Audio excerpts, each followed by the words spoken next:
जय गुरु जी, शुक्राना गुरु जी, अनंतम अनंतम शुक्राना गुरु जी। गुरु जी के चरणों में कोटि कोटि प्रणाम। गुरु जी की प्यारी प्यारी संगत को जय गुरु जी। संगत जी, अक्सर हमारे मन में ये प्रश्न आता है कि हम ऐसा क्या करें जिससे गुरु जी की मेहर भरी नज़र हम पर बनी रहे, गुरु जी हमें हर पल ब्लेस करते रहें। ऐसा क्या करें, ऐसी कौन सी युक्ति लगाएं जिससे हम गुरु जी के और समीप आ सकते हैं, निकट आ सकते हैं। संगत जी, आज का गुरु जी का जो थॉट है, गुरु जी कह रहे हैं कि अपनी कमाई का दसवंत ज़रूर निकाला करें।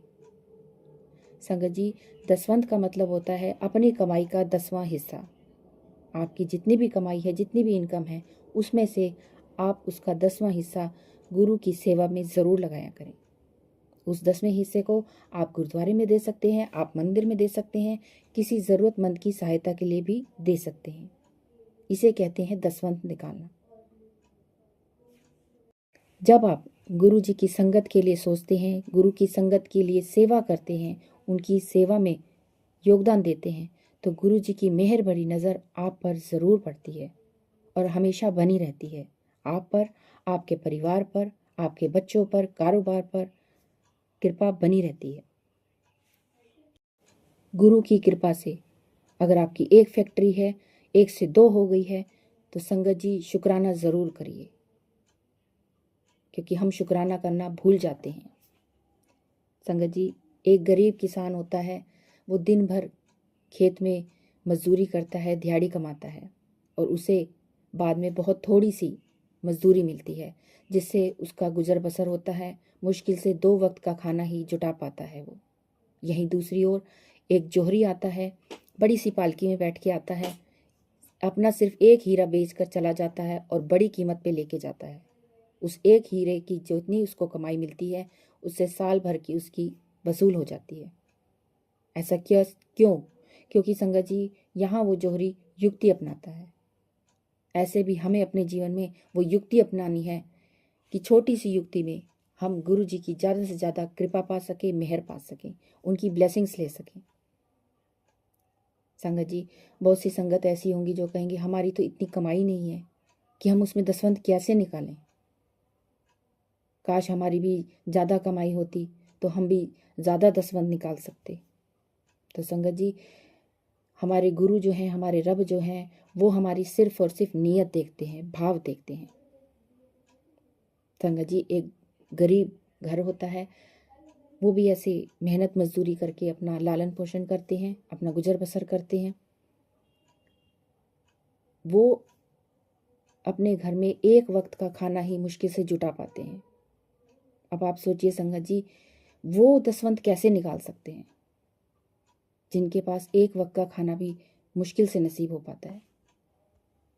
तो घर की जो महिला है, वो एक युक्ति अपना सकती है संगत जी, क्योंकि सेवा देखिए पैसों से ही नहीं होती। सेवा करने के बहुत तरीके होते हैं, दसवंत निकालने के बहुत तरीके होते हैं। जो लेडीज़ घर में खाना बनाती है, जब एक वक्त का खाना बनता है, उसमें से एक चुटकी आप एक कटोरी में डाल दीजिए। जिनके पास कुछ भी नहीं है, पैसे भी नहीं है, कुछ भी नहीं है, वो ये कर सकते हैं संगत जी। हर रोज़ अपने आटे में से एक चुटकी उस कटोरी में डाल दीजिए। जब महीना पूरा हो जाएगा, 30 दिन हो जाएंगे, वो कटोरी आटे से भर जाएगी। संगत जी, आप उस आटे को लंगर भंडारे में दे सकते हैं, गुरुद्वारे में दे सकते हैं दसवंत के तौर पर। वो दसवंत जब गुरु जी की संगत तक पहुंचेगा, तो ये आपकी जो सेवा आपने दी है, तो गुरु जी आपको कैसे ब्लेस नहीं करेंगे, कैसे मेहर भरी नज़र गुरु जी की आप पर नहीं पड़ेगी। जब हम संगत के लिए कुछ करते हैं, उनकी सेवा करते हैं, तो गुरु जी बहुत खुश होते हैं। हमारे रब बहुत प्रसन्न होते हैं कि उन्होंने संगत के लिए सोचा। तो गुरु जी आपको खुशियों के भंडार भर देते हैं, आपके लिए नए रास्ते खोल देते हैं तरक्की के। आपके घर में खुशहाली, सुख, समृद्धि बढ़ने लगती है। संगत जी, करके देखिएगा, ये छोटी छोटी बातें बहुत मायने रखती हैं हमारी ज़िंदगी में। सेवा सिर्फ पैसों से नहीं होती, दसवंत सिर्फ पैसों का नहीं होता। आप किसी भी रूप में, किसी भी प्रकार से कर सकते हैं सेवा। मंदिर में, गुरुद्वारे में, कहीं भी आप दे सकते हैं वो दसवंत। लेकिन आपने ये ज़रूर से ज़रूर करना है, हर महीने आपने करना है। अपनी कमाई का 10वां हिस्सा ज़रूर दीजिए और इस सेवा में शामिल होइए और गुरुजी आपको 10 गुना फल देंगे। संगत जी, करके देखिए और अपने जीवन में बदलाव होते नजर आएंगे। संगत जी, आप नोटिस करेंगे कि ये छोटी छोटी उपाय करने से हमारे जीवन में कितने बदलाव आते हैं और गुरु जी की मेहर कैसे निरंतर आप पर बनी रहती है। तो चलिए संगत जी, आगे बढ़ने से पहले अगर आप इस प्यारे से गुरु जी के चैनल पर नए हैं तो गुरु जी के इस चैनल गुरु जी की बेटी आरती, इस चैनल को सब्सक्राइब जरूर करिएगा संगत जी। ये चैनल हमारा नहीं है संगत जी, ये गुरु जी का चैनल है। गुरु जी चलाते हैं, गुरु जी की आज्ञा से चल रहा है और गुरु जी की आज्ञा से ही सत्संग होते हैं। संगत जी, आप हर सत्संग को जरूर किसी न किसी संगत के साथ जरूर शेयर किया करिए। आप एक संगत को शेयर करें या 10 संगत को शेयर करें, वो आपके ऊपर है, लेकिन शेयर जरूर किया करें संगत जी। हर सत्संग को शेयर करना बहुत जरूरी है, क्योंकि गुरु जी की बहुत सी प्यारी प्यारी सी भोली संगत है जिन्हें अभी बहुत कुछ जानना बाकी है गुरु जी के बारे में।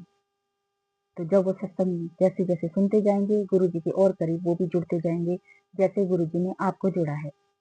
और संगत जी, गुरु जी पता नहीं किस रूप में किसका कल्याण करना चाहते हैं, वो गुरु जी जाने। आप अपना फर्ज निभाते चलिए, संगत को आगे शेयर करते चलिए। किसे सुनवाना है वो गुरु जी खुद देख लेंगे। लेकिन जब आप गुरु संगत के साथ कोई भी सत्संग शेयर करते हैं तो गुरु जी आपको 7 गुना ब्लेसिंग देते हैं, क्योंकि आप गुरु की संगत के कल्याण के लिए वीडियो शेयर करते हैं। तो संगत जी, और कमेंट में जय गुरु जी, शुक्राना गुरु जी की हाजिरी लगाना बिल्कुल नहीं भूलिएगा, क्योंकि गुरु जी आपके कमेंट देखते भी हैं और पढ़ते भी हैं। तो चलिए संगत जी, आगे के अध्याय की ओर बढ़ते हैं, गुरु जी का मंत्र जाप करते हुए। ओम नमः शिवाय, शिव जी सदा सहाय। ओम नमः शिवाय, गुरु जी सदा सहाय। जय गुरु जी, शुक्राना गुरु जी, अनंतम अनंतम शुक्राना। संगत जी, आज हम 5वें खंड का प्रथम अध्याय शुरू करते हैं गुरु जी के मंत्र जाप से। ओम नमः शिवाय, शिव जी सदा सहाय। ओम नमः शिवाय, गुरु जी सदा सहाय। जय गुरु जी, शुक्राना गुरु जी, अनंतम अनंतम शुक्राना गुरु जी। श्री शिव महापुराण रुद्र संहिता 5वां खंड प्रथम अध्याय। ब्रह्मा जी का भगवती जगदम्बा की स्तुति करना तथा उनसे कहना कि दक्ष के यहाँ उमा नाम से जन्म लेकर शिवजी से विवाह करें। श्री ब्रह्मा जी बोले, हे नारद, जब दक्ष तप करने के लिए मंदराचल पर्वत को चले गए तो मैंने भी कठिन व्रत धारण करके श्री जगदम्बा का ध्यान किया और स्वयं स्तुति निर्माण करके उनको सुनाई। जगदम्बा प्रसन्न होकर प्रकट हो गई। जगदम्बा के श्री अंगों की कांति उदयकाल के सहस्त्रों सूर्यों के समान थी। वह अपने हाथों में खंग, चक्र, गदा, बाण, धनुष, परिघ, शूल, भूषण, मस्तक और शंख धारण किए हुए थी। उनके 3 नेत्र थे। वह समस्त अंगों में दिव्य आभूषणों से विभूषित थी। मैंने उनके दर्शन किए, नतमस्तक होकर उनको प्रणाम किया और स्तुति करके उनको प्रसन्न किया। हे ब्राह्मण, तुमने किस उद्देश्य के लिए मेरी स्तुति की है, शीघ्र कहो। इस पर मैंने हाथ जोड़कर कहा, मातेश्वरी, रुद्र नामक भगवान सदाशिव ने मेरा अपमान किया है। मेरी कामना की है आप सती का रूप धारण करके उनके मद को चूर्ण करें। आप दक्ष की कन्या बनकर भगवान सदाशिव को मोहित करें। भगवती आपको छोड़कर मुझ में, विष्णु में या किसी और में उनको मोहने की शक्ति नहीं है। आपको कन्या रूप में प्राप्त करने के लिए दक्ष मंदराचल पर्वत पर उग्र तप कर रहे हैं। मेरे इस प्रकार कहने पर भगवती आश्चर्य में पड़ गई और चिंतित भी हो गई। उन्होंने कहा, यह आज तुम कैसी बातें कर रहे हो ब्रह्मा जी? भगवान श्री सदाशिव के मोहने का भाव और इसके लिए मुझसे सहायता, जो कुछ तुम कर रहे हो यह भगवान सदाशिव की निंदा है। यह तुम्हारी भूल है। सभी जानते हैं कि मैं भगवान श्री सदाशिव के विरुद्ध कुछ भी नहीं कर सकती। तुम ही बताओ भला, निर्विकल्प भगवान शंकर को मोहित करने से तुम्हें क्या लाभ होगा? मैं तो उनकी एक तुच्छ दासी हूँ। उनको भक्तों का उद्धार करने के लिए ही रुद्र अवतार धारण किया है। भगवान सदाशिव तीनों लोकों के स्वामी हैं, तुम्हारे ब्रह्मा जी के, विष्णु जी के स्वामी हैं। योग में भी वह तुम दोनों से बढ़कर हैं। मैं विस्मित हूं कि यह वीरमुता तुम में कहाँ से आई। स्वामी जी माया के स्वामी को ब्रह्मा मोहना चाहते हैं, आश्चर्य है। इतना कहकर देवी ध्यान अवस्था में हो गई। उसी अवस्था में उनको भगवान श्री सदाशिव की ओर से आज्ञा हुई कि मेरी इच्छा के बिना कोई कार्य नहीं हो सकता। मेरी ही इच्छा से श्री ब्रह्मा और दक्ष तप कर रहे हैं। तुम उनको वरदान देकर दक्ष प्रजापति के यहाँ अवतार धारण करो, मैं तुम्हें ग्रहण करूंगा। भगवान श्री सदाशिव की आज्ञा पाकर देवी भगवती ने श्री ब्रह्मा जी से कहा, अच्छी बात है, मैं इसका प्रयत्न करूंगी कि शिवजी जिससे मोहित होकर स्वयं ही दूसरा विवाह कर लेवें। शंकर जी को मोहने वाली इस संसार में कोई नहीं है। मैं भी इतनी क्षमता नहीं रखती, उनको मोहित करना मेरी शक्ति से बाहर है। फिर भी उनको मोहित करने की चेष्टा करूंगी और अवतार लेकर तुम्हारी मनोकामना पूर्ण करूंगी। इतना कहकर जगदम्बा अंतर्ध्यान हो गई। संगत जी, 5वें खंड का प्रथम अध्याय यहाँ समाप्त होता है। कल के अध्याय की ओर चलेंगे। संगत जी, गुरु जी, अगर श्री शिव महापुराण पढ़ने में मेरे से कोई गलती हुई हो तो गुरु जी मुझे माफ़ करें, संगत जी मुझे माफ़ करें। गुरु जी के मंत्र जाप से आगे की ओर बढ़ेंगे। ओम नमः शिवाय, शिव जी सदा सहाय। ओम नमः शिवाय, गुरु जी सदा सहाय। जय गुरु जी, शुक्राना गुरु जी, अनंतम अनंतम शुक्राना गुरु जी।